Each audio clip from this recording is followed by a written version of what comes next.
Mm. Hey y'all, welcome to the Devon A. Morris Unfiltered Call-In Show. Have a seat. Let's get ready. You have any questions? Come on, call in. Come on to that Discord channel. Do me a favor, get the unfiltered crew some finger snaps. We're ready to get started here. Mondays, 8 p.m. Every single Monday, we're here. I'm excited about it. Are you? Let's get this show started, y'all. The greatest Scrum show on earth. I'll see y'all soon. Enjoy.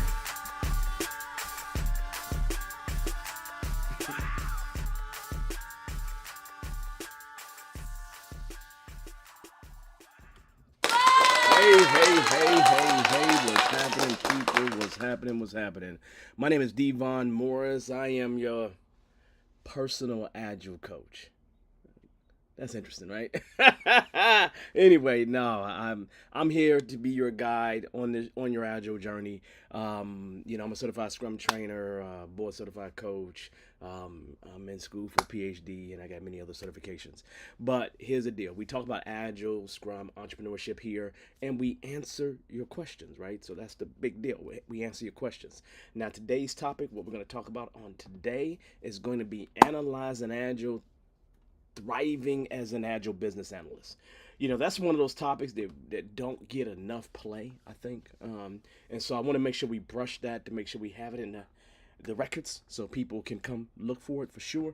But the idea is we're going to talk about the topic. I guess some good stuff to talk about. And then next week we'll talk about interviewing and stuff like that in terms of an agile business analyst. So we'll talk about that as well. You all, hey, what's up? Say hi. Give me a shout out.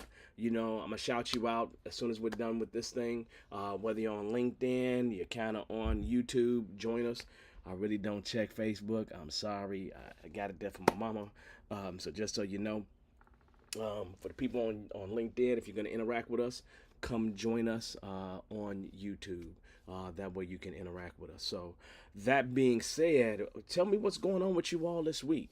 I mean, we in May, yo, for real. Like, we in May. Like, like it's been so many things going on. It's just it's just a whole another level of ridiculousness. So I'm actually, I'm excited. I'm excited this week because I got way too much stuff to do. It's ridiculous, right? The most interesting thing that's going on with me is one of my daughters with a car. She finally reached a certain mileage point, and so the maintenance thing came on, and she was like, "Hey, man, do I need to stop driving the car?" So I was like, "No, baby, you don't need to stop driving the car." So that was the most interesting part of my week. You feel me? Other than that, just doing client work, working through these final weeks in this term, and just trying to get things done. And then I got a class, CSM class next week, an ACSM class. So I'm just rocking. I'm just doing what I do all the time, every single week. Last week I flew out, went down to Florida to take care of some business. So just around here being busy, doing my part. I'm going to Scrum Gathering, so I'm gonna be there. So if any of y'all are gonna be there, I'll be there for a couple days. We should talk. We should chat, right? I'm gonna kind of make it there on Saturday, I think. So anyway, the point is, life is good. That's the way it's gonna be. Let's see. What else is going on with me? Nothing else is going on with me. I want to know what's going on with you all. How are things going this year, right? We set goals earlier this year. I'm curious. How are you progressing on your goals? Seriously. Like your goals, the things that you made in terms of goals this year, right? I just finished writing a paper that included some goal information, and there's some moderators for goals. And maybe one day I should talk about that because I think it would be helpful for a lot of us agilists here. Because a lot of times we don't do all the right stuff to be as consistently successful with what we do. So one day we'll get there, right? Let's see. Yeah, that's about it. I'm kind of ready to really dive into the topic. The way this kind of works is we talk about the topic for 20 minutes.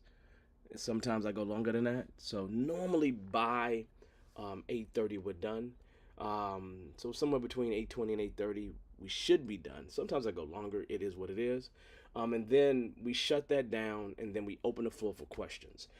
Questions can be presented by just typing them in, send them across in the comments, or you're welcome to join us live. We do have people to come and join us live to have some conversations, about whatever is on their mind. So if you got some stuff really going on, it's easier to have a conversation with me, right? So come join me live at that point. If you have some simple questions, just drop them in the comments. We'll answer them once we get to that time frame, and we'll be here as long as you all have questions, right? That's kind of the way that we rock and operate. Other than that, man, I think it's about that time. It's time for us to jump into it, right? So anyway, that being said, let's kind of talk about this topic. I think I'm gonna tell y'all something for real. One of the most amazing roles that I've been associated with, not that I've had the direct role myself, but the business analyst role, right, has always been one of those roles that kind of bridge the gap, right? And I want to talk about that role and how you really thrive in this space with that role. I think it's important because regardless of what we say, the majority of us have experienced this role in some way, shape, or form. Even though a lot of times our methods and frameworks don't pull that role in at all, right? Don't call out for it. They have an expectation that is taken care of in someplace else. And so they play an important role in bridging that gap. And we'll talk about that, right? But let's just kind of get into the meat of some of this, because I really do think that this is something that a lot of us just kind of skip over, like it isn't, like it's never a problem. It's always an issue inside of organizations that I run into. Now, here's the deal. You all know me. You all know my credentials. Yada, yada, yada. Let's keep it moving. If there is one big thing that I would say about the business analyst role, at least from an agile perspective, is that it's full of this multi-dimensionality. It's just multi-dimensional, right? And when I say multi-dimensional, it just has a lot of legs to it. There's a lot of steam behind it. And the truth of the matter is, some of the best people I've seen become Scrum Masters have been BAs. And you'll see why I say that, especially within the Agile space. People who are playing a role, a BA for Agile teams, they're normally pretty sharp, right? They're normally pretty sharp. No, I'm not just talking about people who just collect requirements, right? I'm going above and beyond just the collection of requirements, right? Because there's some people out here that only collect requirements, and that's all you do. I'm not talking about you. You feel me? I'm just not. I'm talking about them other people. Because they not like us. Anyway, let's talk. All right, so that being said, the first thing is, a business analyst, probably the biggest thing that they do that I've noticed over the years is they bridge the gap between stakeholders, or I could say business right there, or I could say anybody outside of IT. So the technologists are kind of like IT, but anybody outside of IT, they kind of bridge that gap between others and IT, right? And so it's one of those things where first things first is that they really take and translate those complex business needs into clear, actionable requirements. Now, do I expect an agile business analyst to write more user stories in terms of that? Probably so. I expect them to lean in more of an agile direction with that, because a user story is a requirement. But they actually can help to put words, to put meaning around the complexity that exists between the things that connect, or those complex adaptive systems that exist inside of organizations. Business analysts are astute at that. They really are. And that's one of the things I love about them, right? They also ensure that if things aren't clear, if there's misunderstandings, and they want to make sure that the solutions align with the objectives, the business objectives that exist. So that's another really big deal when it comes to business analysts. So realistically, a business analyst for me creates that through line. That through line from whatever the solution is, meeting whatever the users, stakeholders, business want and desire. They create that through line all the way through, all the way till it gets to the other side, to the users. So for me, they do that kind of job, which is big, because the reason why I find business analysts to be so important is in transformations, right? Because what do you classically see business analysts when we in that hybrid situation? And tell me how many of you all are not in the hybrid situation. Matter of fact, just raise your hand, throw something in the comments saying, let me know if you are really in that hybrid situation, or if most of the efforts that you've been involved with have been hybrid to some degree. And did you see a business analyst in that situation? And I guarantee you, for most of you all that's been around this thing for any time, your answer will be yes. But drop that in the comments for me, right? Because it's critical and key. You always see it. It's very rare that I don't see it. It's very rare that I don't see it. Even when you think about a product owner that's not as available, who you gonna get? I would say Ghostbusters, but it's the business analyst. It's who you're gonna go get. It's classically what happened, right? So it doesn't stop there, because they are also big problem solvers, and they're multidisciplinary problem solvers. I mean, if you really just step back, if you think about your average Scrum team, your average Agile team, your average Waterfall team, what's the one role on that team that can almost touch everything? Testing, work with the developers, talk to the business, understands complex processes associated with how something's done. Who on the team has that broad knowledge that goes across? I guarantee you, most of you all in the room that's been in this game for a little bit of time would actually say the business analyst, right? Because they truly are multidisciplinary, right? And so they will go across and help with a lot of different things, right? And so, sometimes, that's definitely could be a project manager. I agree. But again, where else I see that at? Business analyst all day, every day, right? Diagnosing business problems, I've seen that a ton. Finding different gaps within the workflow, to make sure that we're meeting the need that is expected, coming up with solutions that can enhance performance, systematic data-driven, systemic thinking in general, right? Finding ways to be innovative and come up with solutions that can work for us. These are things that I've seen business analysts after business analysts do, period.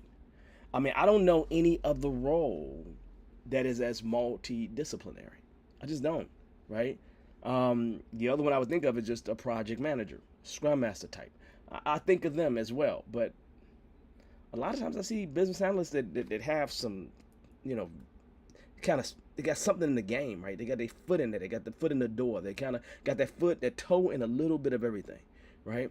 I classically see that, so for me, one of the people that I go after for Scrum Masters when I go into organizations and they want to figure out who should be the Scrum Masters, guess what names I start pulling up real quick? Business analysts. I'm not lying to you, right? I'm just not lying to you. It's just true, right? Working in an organization right now, and 2 people are business analysts who probably will become Scrum Masters at some point, and that's out of 3 people, right? So it's just interesting, right? It's just really interesting, right? But it doesn't stop there, right? It really doesn't, right? Because they're also change facilitators. They're change agents in general, right? What business analyst that hasn't implemented something new? Whether it's a process, it's an entire system, or change something else in the organization. Tell me what business analyst that that has not done that. I've seen business analysts that only write requirements and that's all that they do. Yes, that is true. But the vast majority of business analysts that you have ever worked with Tell me. They're always into doing something. I just haven't seen it, right? I see it all the time, every single time, right?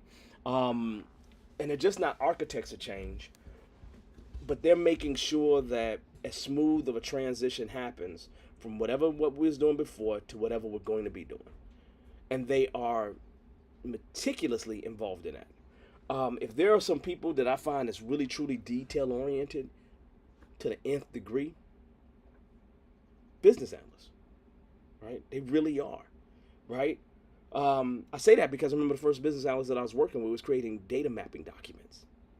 And who had the biggest, the most breadth in terms of the data? It was the flipping business analyst.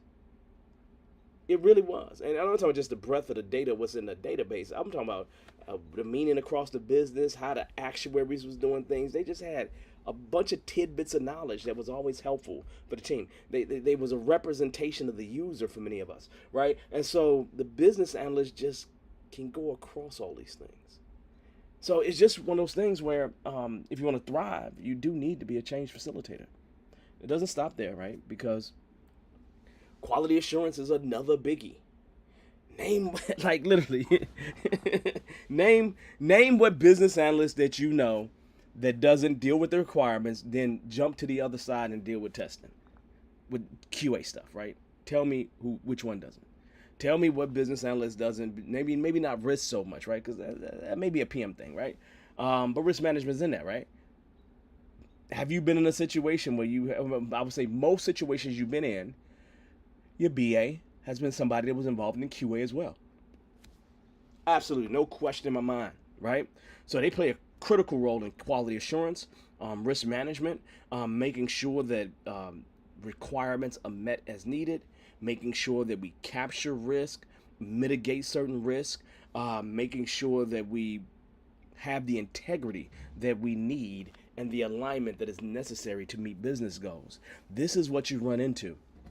And I'm telling you, for me, I have not met a BA. Well, I haven't met a BA yet that wasn't involved in QA activities to some degree. I just have not. Right? So I always see that as something that is you kind of unique to them. They just jump right over the developers and go right over there and do some QA stuff. I see it all the time, right? Prioritization expert. If you got all that knowledge, one of the biggest places where you can have an impact is on the backlog, the product backlog. Sometimes even a sprint backlog, to be truthful, right? Because what they're there to do is to help us maximize the value that we're trying to provide to the business. Negotiating priorities, communicating challenges, managing conflicts. Conflict management is huge. Evaluating business needs, accounting for technical constraints, considering market considerations. I don't see market considerations as much because a lot of organizations don't allow business analysts to make decisions. Even agile business analysts, they don't do that. But understand, if you want to be an agile business analyst, the idea is that you're likely doing a heavier amount of product owner work, which means you probably should have a pretty good understanding of the users, the market that you're dealing with, right? The domain, right?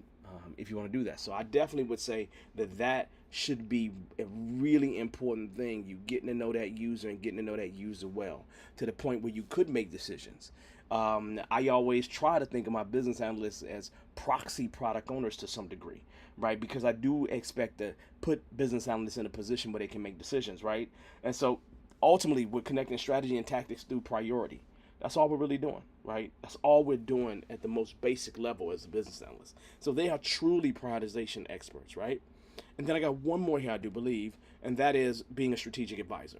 I mean, I don't, how else could you phrase them up, right? If you have the ability to align across things, and then if you also make sure that you are taking a look at market trends, man, you got a ton of knowledge at that point.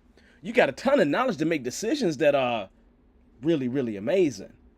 And to help us move forward in a direction and even when I have product owners, I have business analysts that understand that breadth of things. And so they end up advising the product owner in many cases, right? It can go as far as studying competitive environments, evaluating business processes, identifying new opportunities, foreseeing potential challenges. I don't see as many business analysts that are strategic advisors, but the ones that I have seen, man, it's a beautiful thing. It's a beautiful thing because the knowledge that they have is beneficial to everyone. And, likely if you have a business analyst that has that kind of knowledge, they're closer to the developers, which means the developers have more direct access to that.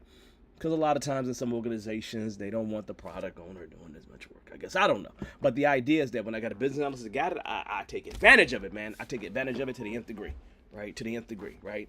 And so that means that if you a business analyst, if there was one place where I would try my best to get some value at, it'd be right here in terms of being a strategic advisor for the team, for sure. All day, every day, I would try to make sure because that puts you in a place where you have a personal competitive advantage against other people in the organization that have the same role as you, right? So definitely that's something you should make sure that you are achieving, if that makes sense, right?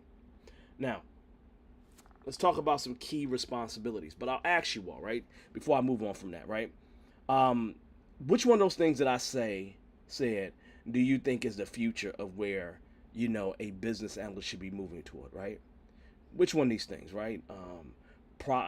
Being a bridge, problem solver, change facilitator, quality assurance risk management, prioritization expert, or strategic advisor. Which one do you think would be the most valuable thing for a business analyst to move forward with their career in?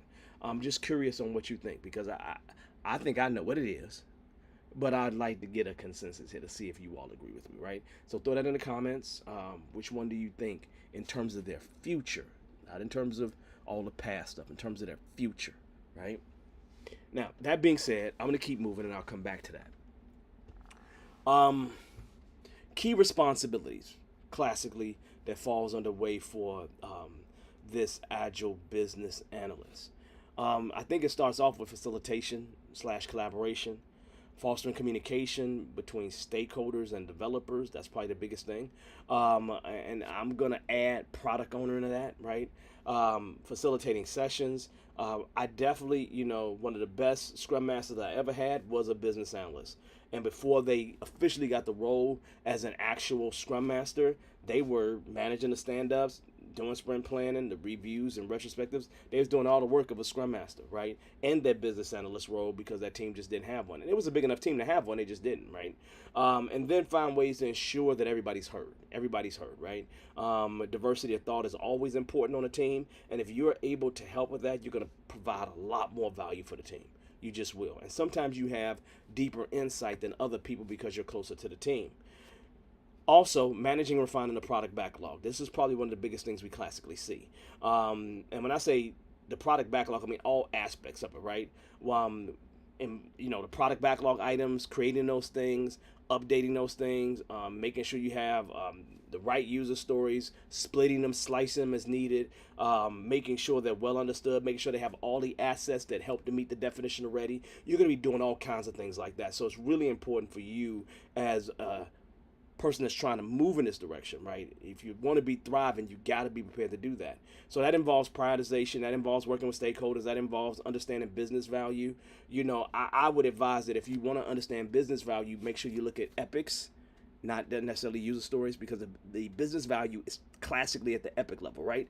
So you want to make sure you understand that. The more you understand, the better you understand that, the easier it will be for you to actually split the stories, right? It will be much easier if you do that because understanding the value, you can figure out the right way to split. Also, refining the stories, that becomes a bridge of communication and making sure that there's clarity in the information that's being provided. And then it goes the other way because, the thing is that when the developers they're not getting what they need, you can be an advocate for them, right? Because all of our agility starts with that product backlog. It starts right in that product backlog. So it's really, really majorly important. Let's take it further than that. Streamlining requirements. I put the same thing here, but one of the biggest things here, and I'll just talk about this one in general. I was just having a conversation with someone the other day, and this has happened to the past 3 clients, for some efforts, there was a minimum of 5 different touches that was needed at minimum on requirements. 5 different touches on a requirement, right?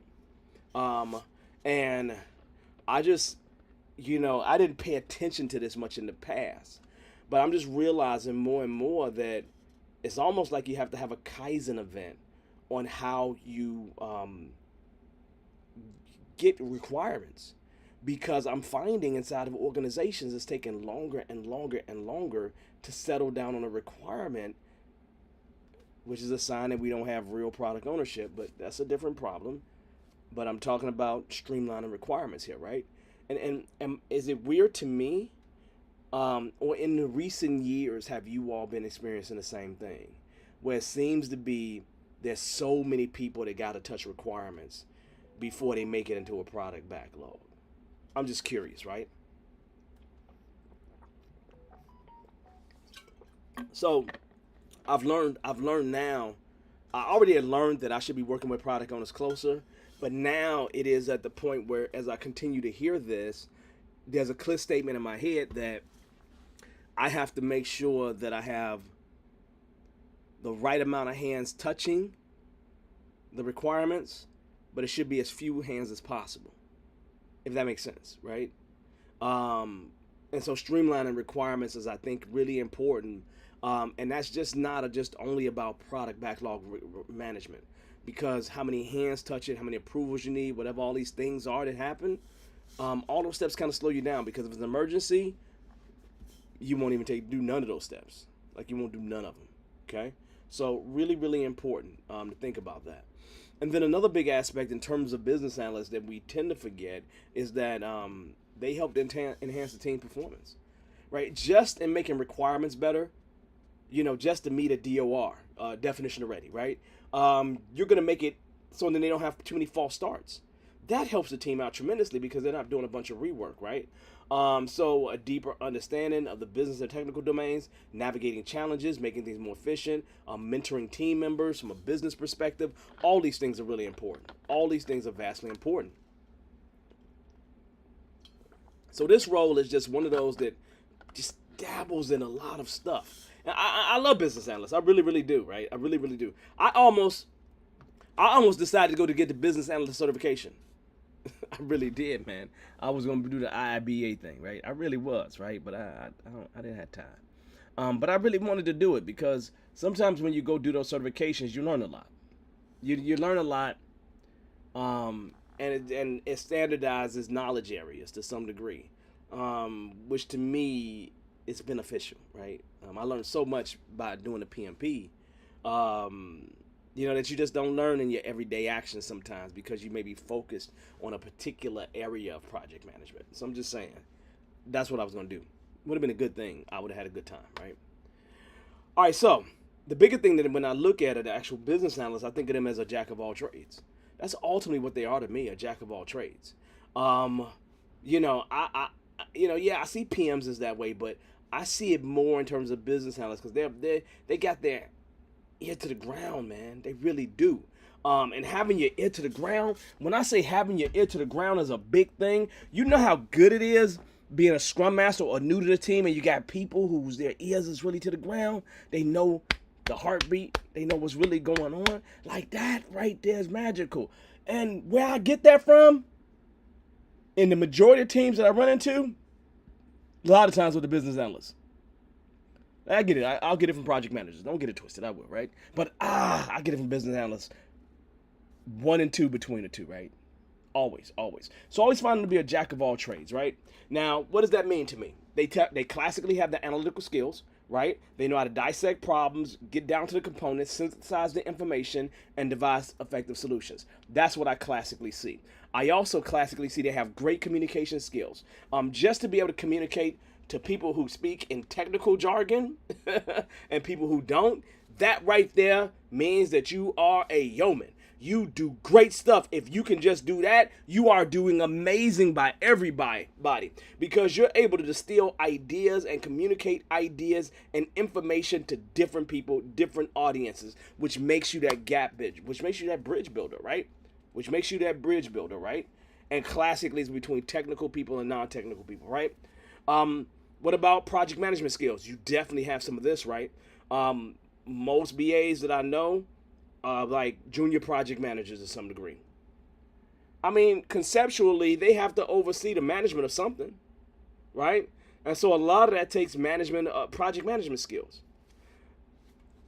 Technical proficiency, they have some level of that, especially data analysis tools, understanding enterprise solutions, software development methodologies. I'm not going to say that they be coding and stuff like that, but they can speak the language. You understand? They can speak the language because they have that relationship with the technical people and they learn that, right?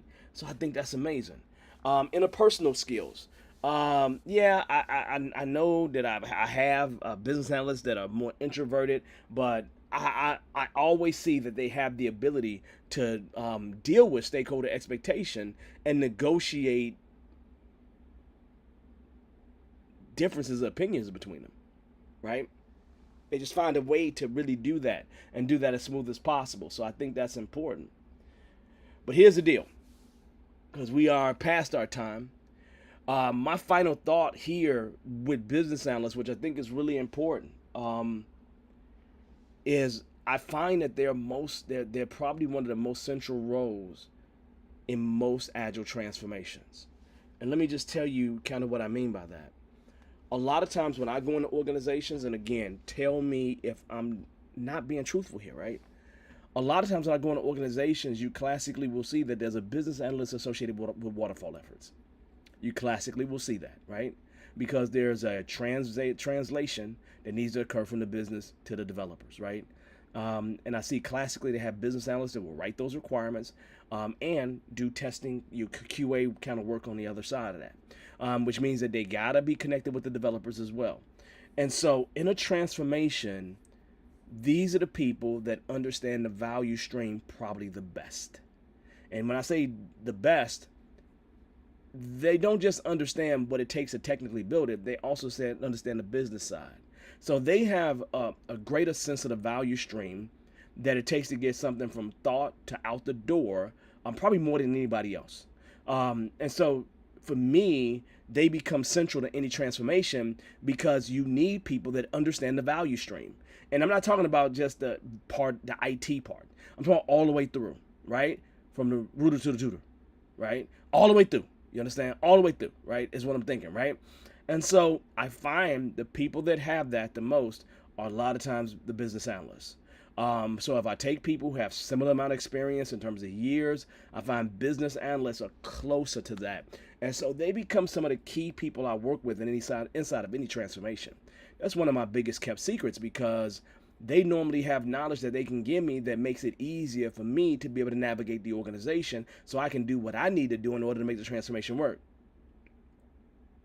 I always find good business analysts everywhere I go. I really do. I've never been in a situation where that's not the case. Never. I'm trying to think of a case, and I don't. Last few clients I've had since the pandemic, it's definitely been that for sure. And those roles are around. And so you come in the building and you're just like, well, we got a product owner. Yeah, we got a scrum master. Yeah, we got the developers. Business analysts are classically left out. And we classically say, hey, you work closer with the product owner, but a lot of them work closer with the developers. So it really depends, right? But they do bridge the gap. That's what's most important, okay? So BA roles, I don't think that's going anywhere. I really don't. I think that there's a lot of value in business analysts. And I think that the future of that, if I was to add an additional thing, would be make sure that you learn how to work with AI as well, business analysts. And the reason why I say that is because the next big jobs are going to be related to people that know how to handle AI in their current skill set. Seriously, right? So if I'm you, that's probably the direction I would go in. Okay. Now that being said, next week we're gonna go ahead and talk about mastering the Agile Business Analyst interview. We did this for the project manager, the Agile project manager. So I want to do the same thing for the business analyst. We'll talk about that next week for sure. So really, really important.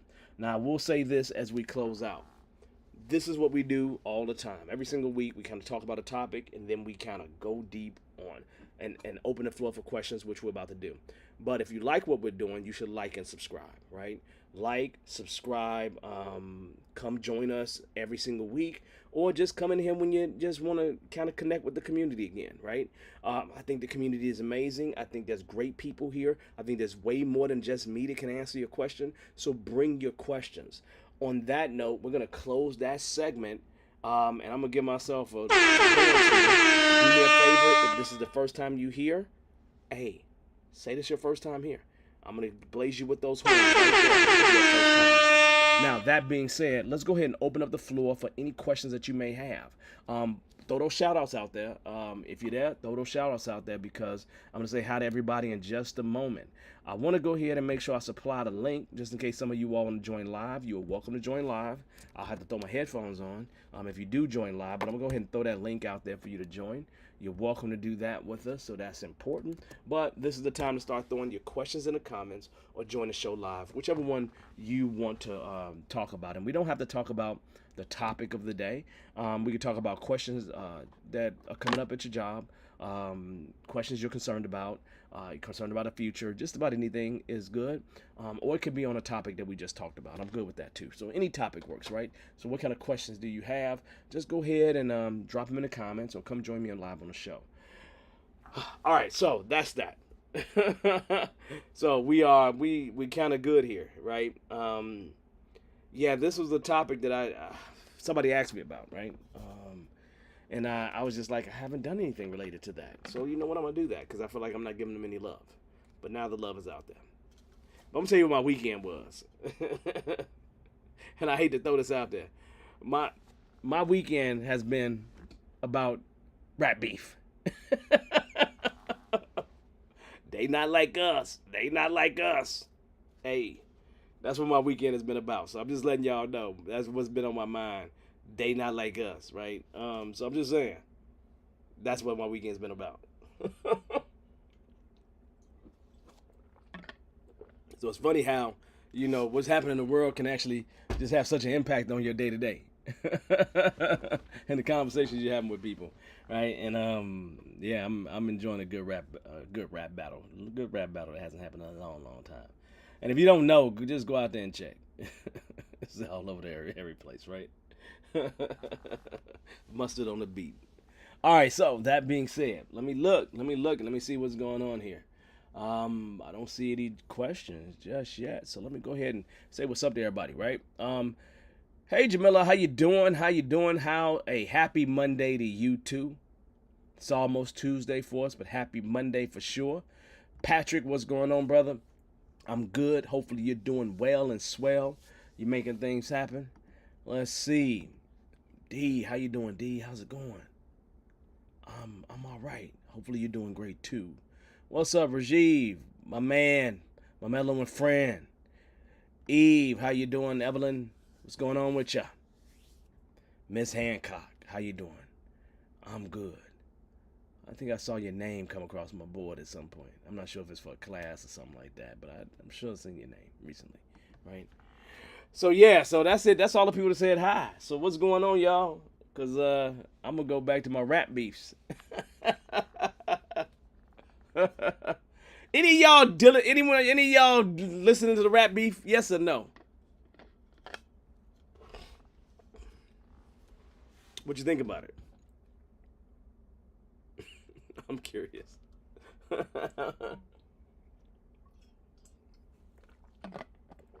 I'm rooting for the boy with parents that's from Chicago.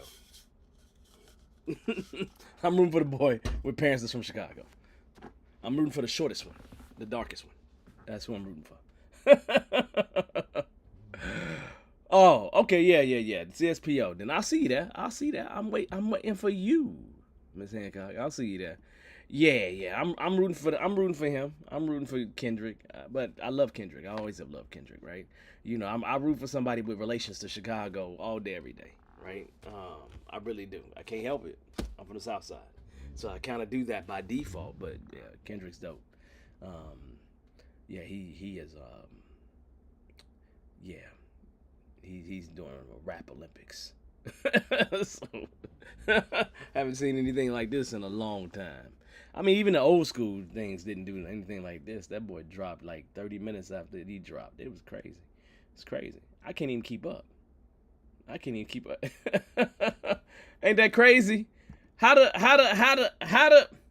DJ, how the producer is making diss tracks. How's the producer making diss tracks? That right there I've never seen. Like the first producer DJ diss track. And it's going crazy. People doing NFTs and all kinds of stuff on it. Man, this mess, man. I'm like, whoa, wait a minute. Yeah, how you doing, man? How's it doing, Aka? I'm doing good, man. I'm doing well. Hopefully you're doing great as well. Let's see. I would say that the BA is more analytical than the PM. Would you agree? I would agree. In most situations that I've been involved in, they're dealing with different levels of things. And I don't know how you don't be analytical if you are a BA that has to go across and work with the developers and the business. You have to be closer to things. Like you're closer to the requirement. You're closer to the work, especially if you're doing like literally QA stuff, right? Too. So I always find them to be more analytical. And when I was a project manager on anything, they were definitely more analytical than me in terms of stuff. So in terms of me playing a role of PM and having a business analyst, it worked out better if they were deeper. I was at a higher level trying to make sure everything is going where it needs to go, but they were a little bit deeper, making sure that the actual throughput was getting where it needs to go, right? And had the right levels of quality and meet the need that was needed. And so I always have found them to be more analytical, more detail oriented. And I'm not talking about in terms of a plan, I'm talking about in terms of the actual value stream. So for me, I've always found that to be a great person to have paired up with me whenever I've done work, period. Now, again, whether it's Agile, Waterfall, don't matter to me. They just seem to be just closer, right? And I agree with you, Ms. Hancock, they're really closer to the product. And being closer to the product just makes the difference, right? The PM isn't as clear. The PM is closer to the project plan, right? But being closer to the product gives them that ability to be more analytical. They have to. And I think when you have efforts that have that need, I think it's important to have those kind of people. And when you don't, you feel it. When you don't have it, you kind of feel it, right? So I would agree completely with those assessments, right? Yeah, I love BAs. I ain't no question. I really do. You don't get no you don't get no question. You don't get no heat, no anything from me. It's no smoke from me on that one at all. I love them. I love them. You know, I'd be like, okay, BA, where are you? How can where you trying to go with your career, BA, so I can know how I can utilize you best to serve our needs currently and get you where you need to go. So that's me all day, every day, because I'm always trying to make sure people are going to be in a position that they want to be in after working with me. And normally I can get them moving in that right direction. But business analysts, I have to ask them because they could be so many places, right? And sometimes I have to ask their managers, like, where do you really want them to go? Where do they dream of going? Y'all need to help me out because they could be here, and here, right? But I can't. They can't go everywhere, right? So where do y'all really see them going? And then where do they see themselves going, right? So it becomes really important because they have so many places that they touch, right? So yeah, they're definitely closer to the product. I would agree with that completely, without any question. I couldn't have said it any better than that. Literally, couldn't have said it any better than that. Right? Other thoughts? Any questions?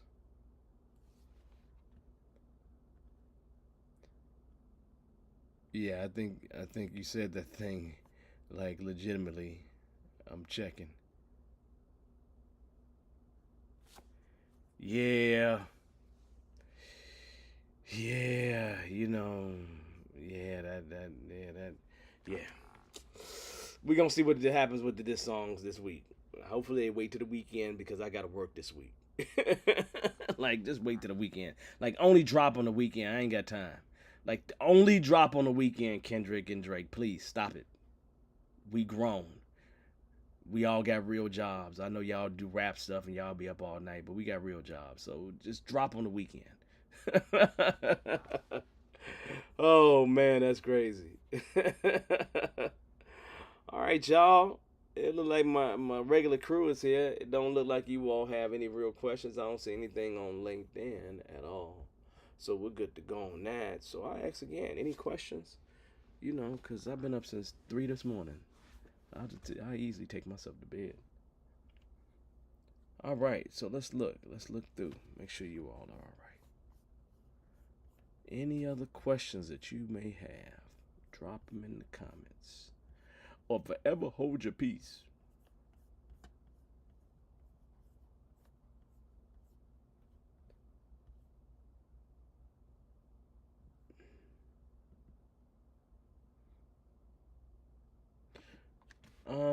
Will you do a scrum for beginners? Sometimes I get lost because I haven't secured my first scrum gig. You know, I thought about like doing like a 1 hour scrum video and just talk about scrum for an hour and just putting it out on YouTube so then everybody can have access to it. And people can pull it as they desire.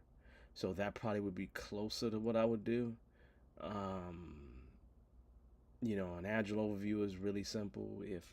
If I was to do a scrum for beginners, you know, it'd just be, you know, five, you know, I can make it really simple. Um, if when I really talk to people about scrum who don't have any clue, Jamila, I really don't tell them about the words. What I have to explain in classes is it's really simple. Um, and if I was to give you my simplest version of what Scrum is, and if I was doing it for beginners, I would actually really start it off by saying all Scrum is. All Scrum is a time box plan that you evaluate daily. You learn about the product, you learn about the process, and you do it again. That's all Scrum really is at the end of the day. Um, no, Jamila, okay? So listen, I'm gonna say this to you, okay? And I don't know why you don't know this, but you're a Bearded Eagle alumni, right? So for Bearded Eagle alumni, and we do a bad job of letting people know this, I'm just gonna be honest with you. You're welcome to come back for a refresher. We always offer a one-time refresher for anybody that's taking our class. You know, when the pandemic actually happened, and you don't have to pay for that. When the pandemic actually happened, I had people come back to my class who I trained back when I first started in 2013, 2014, 2015. You understand? And so, you know, you will get more if you just come back to the class. Now, it's 2 days of your time. Well, I'm gonna say 16 hours of your time, right? Because I classically do it over 4 days. I'm doing one solid 2 day class publicly this year, but I do a classic over 4 days because it's easier for people to consume. But you are always welcome to come back home and come back for that refresher. We do it one time. And if you want to do that, just send a note to team@beardedeagle.com. Pick a date, send us the date, send a note to team@beardedeagle.com, and you will accommodate you. So you're welcome to come back, okay? So it's just really that simple. You don't need a refresher. You can come home, all right? So it's just that simple, right? So don't forget that, right? And that's all. There's some people out here that's done a refresher with us, right? You know, do it. Others are doing it, and you're more than qualified. There you go. Yeah. So yeah. I can easily do it. Yeah. So I have a 2 hour agile overview that's recorded that I could just throw out there, right? You know, I have all kinds of stuff, right, that I just have out there, right? Just for the fun of it, you know, like I'll show you all something real quick, you know, and I just realized, I just remember I had these things, right? You know, I be having things like, I'm gonna show you. Let me find it real quick. You know, I got all kinds of information. And sometimes I just go into the lab. Once I get into the lab, then it's just be like, whoa, I remember doing that. Yeah, I do remember doing that. And then just be like, oh, that was good. Let me update it a little bit to make it a little bit more current. Because I got all kinds of little stuff, right? But here's something that's been in my repertoire, and I just kind of, you know, update a little bit, right?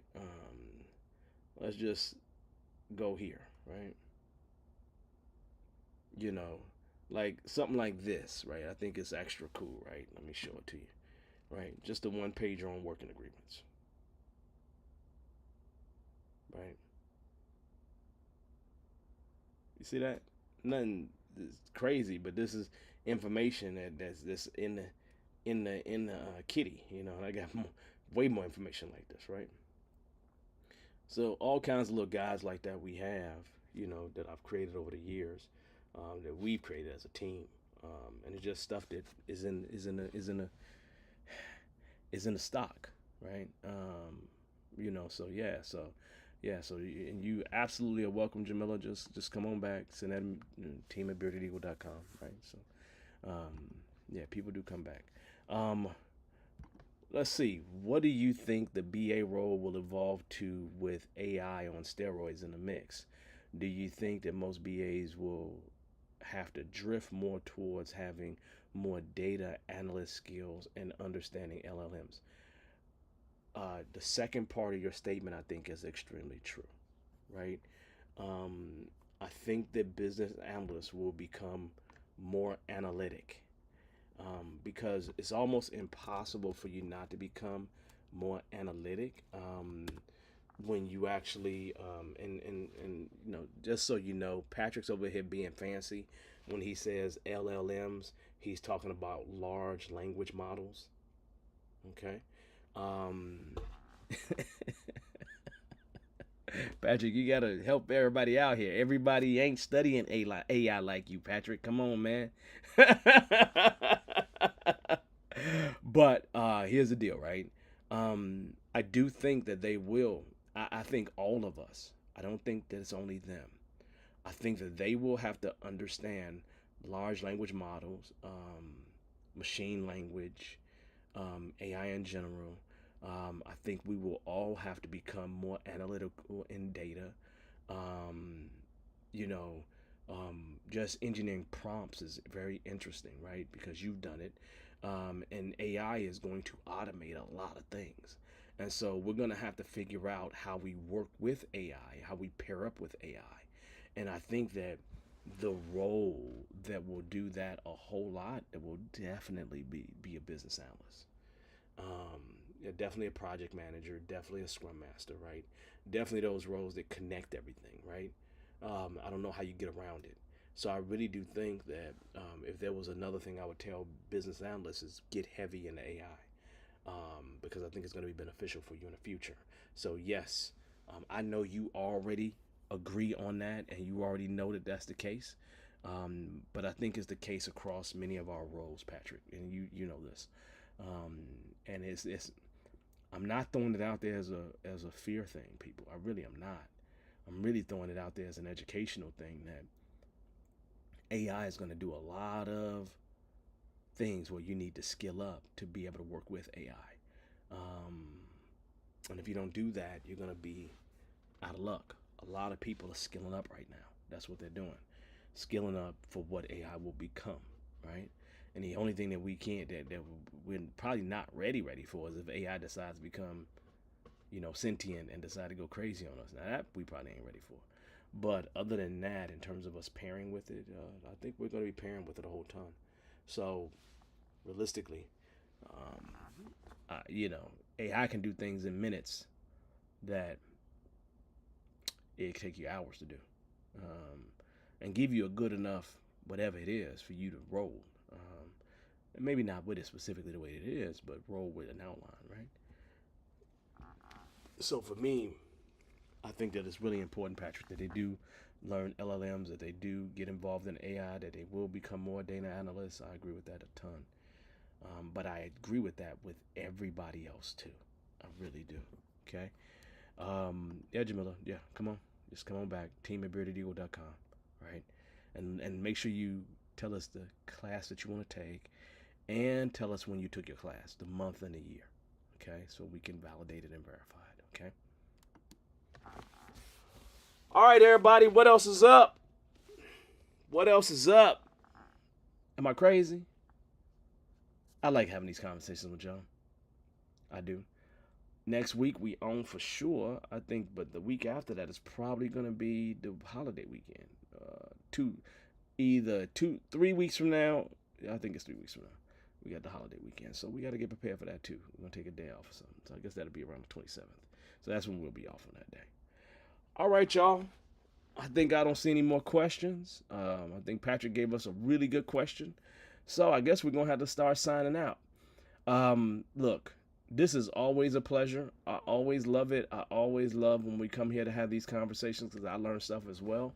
And so I'm going to say to you all, make sure you enjoy the rest of your evening. And if you need anything, for sure, reach out. But other than that, enjoy the rest of your week. And I will see you next week on the Agile Journey. Peace, everybody. Have a good one. Bye-bye. Good night.